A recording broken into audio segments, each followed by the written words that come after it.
headline number 5, the Cincinnati airport is using autonomous robots from Autonomy with an O to deliver food and retail items to road-weary travelers. Chris, the robots are called OttoBot's, OttoBot's, and there is surely more than meets the eye when it comes to them. For example, I see what you did there. That was good. Yeah. I like that. They have proprietary contextual mobility navigation software, which means that they can navigate through very crowded and unpredictable environments.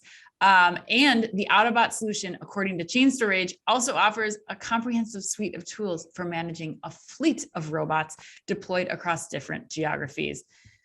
Chris, you convinced me like we need to at least be thinking about this in some respect, but do you think this is the right move? What are you thinking? Yeah, this is another one that honestly, like letting the audience know into how we make the sausage. This is one you convinced me to include, because at first I was like, it's just, another autonomous robot deployment, fine. But I think you had some really interesting points that I think put this in the right context, because I think it begs the question, when you made me think about it, it begs the question of, is this the right next experiment for an airport type environment to be running? I think it sounds cool, but I would argue that it's probably not. I would be looking at how to make, what people already know how to do inside of an airport easier. I'd be using technologies like computer vision, scan and go, direct order pickup through like hubs strewn throughout the airport, things that don't require a new app interface, a new way of engaging or learning how to do something. Those just seem like simpler and easier executions for me. And I think there's a lot to learn from that discussion as we talk about autonomous delivery vehicles in grocery relative to at an airport and whatnot. But, I don't want to steal your thunder, because you had a really interesting take on this, in my mind. Well, I appreciate that point of view, Chris. I think those are really good questions to be asking before, we start to see a rollout of this across airports all around the country or the world. But I think what you hit on is that there is definitely a customer need to be served here. Like the idea that you can have quicker access to, grabbing something to eat or drink, or, all of these stores that are in the airport, the Hudson News, like those kinds of things could be automated and are starting to be more automated to serve the customer. But I agree with you. I don't know that these robots are the way to achieve it. I think it's worth, testing. But what does this look like at scale? Like for me, I get that they have this like tracking where they're not going to run into people, but is it really the best experience to be having multiple robots running through, an already crowded and busy airport?